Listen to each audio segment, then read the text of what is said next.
अगर आप कोहरा सीजन 2 को सिर्फ एक नॉर्मल मर्डर मिस्ट्री समझ के देखने बैठ रहे हो जो नेटफ्लिक्स पर रिलीज हुई है तो शायद आप गलत एक्सपेक्टेशन के साथ जा रहे हो, क्योंकि ये सीरीज किलर का नाम बताने से ज्यादा सिस्टम का सच दिखाने की कोशिश करती है। इस सीजन में टोटल 6 एपिसोड्स हैं। हर एपिसोड लगभग 40 से 50 मिनट का है और सारे एपिसोड्स एक साथ रिलीज हुए हैं, मतलब बिंज करने का पूरा मौका है। लेकिन एक बात पहले ही क्लियर कर देता हूं, ये फास्ट पेस थ्रिलर नहीं है, ये स्लो बर्न इन्वेस्टिगेशन है जो पेशेंस मांगती है। स्टोरी शुरू होती है प्रीत बाजवा के मर्डर से। एक यंग वुमेन की डेड बॉडी मिलती है और नेचुरली शक जाता है उसके एनआरआई हस्बैंड पर, उसकी फैमिली पर और उन लोगों पर जो उसकी पर्सनल लाइफ से जुड़े हुए थे। सरफेस पर केस सिंपल लगता है, एक मर्डर हुआ है, सस्पेक्ट क्लियर है, इन्वेस्टिगेशन शुरू हो गई है। लेकिन जैसे जैसे इन्वेस्टिगेशन आगे बढ़ती है चीजें सीधी होने के बजाय और उलझने लगती हैं। हर लेयर के नीचे एक और लेयर मिलती है। वरुण सोबती वापस आए हैं अमरपाल गारुंडी के रोल में, लेकिन इस बार उनका कैरेक्टर और मैच्योर और हैवी लगता है। वो सिर्फ एक कॉप नहीं लगते बल्कि एक ऐसे इंसान लगते हैं जो अपने अंदर के गिल्ट और इमोशनल प्रेशर के साथ जी रहा है।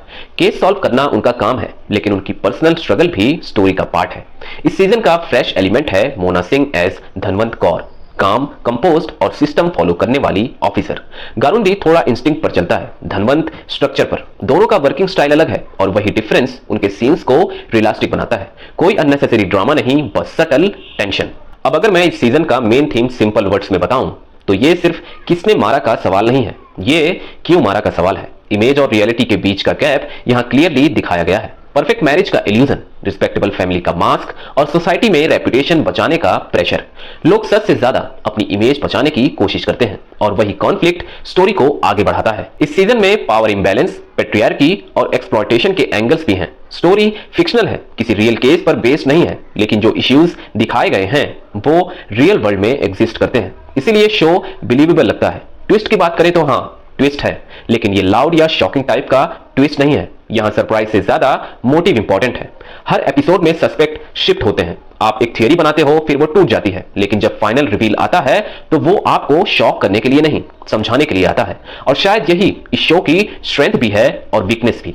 स्ट्रेंथ की बात करें तो एटमॉस्फेयर स्ट्रांग है। पंजाब का फॉगी बैकड्रॉप सीरीज को एक अलग मूड देता है। परफॉर्मेंसेस कंट्रोल्ड हैं, ओवर एक्टिंग नहीं है, इमोशनल डेप्थ सटल है। और वीकनेसेस की बात करें तो पेस स्लो है। अगर आपको फास्ट हाई एनर्जी थ्रिलर पसंद है जहां हर एपिसोड क्लिफ हैंगर पे खत्म हो तो ये सीरीज आपको थोड़ी स्लो लग सकती है। डायलॉग्स हैवी हैं, कैरेक्टर ड्रिवन हैं और कभी-कभी डेंस फील होते हैं। ओवरऑल कोहरा सीजन 2 फ्लैशी थ्रिलर नहीं है, ये ग्राउंडेड क्राइम ड्रामा है जो आपको एंटरटेन करने से ज्यादा रिफ्लेक्ट करने पे मजबूर करता है। ये आपको झटका नहीं देता, ये आपको सोचने पर मजबूर करता है। और शायद इसीलिए इसका नाम कोहरा है, क्योंकि यहां सच सीधा सामने नहीं आता, धीरे धीरे धुंध से बाहर निकलता है। और जब निकलता है तो क्लियर कम और अनकंफर्टेबल ज्यादा लगता है। अगर आप रेडी हो एक slow, layered, emotionally heavy investigation के लिए तो ये सीरीज आपके लिए है।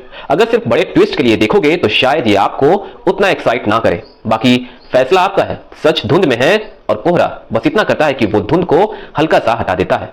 बाकी देखना और समझना आपको है। अपना ओपिनियन कमेंट में जरूर शेयर करें। See you in the next video. तब तक keep watching, keep loving cinema with Puneet.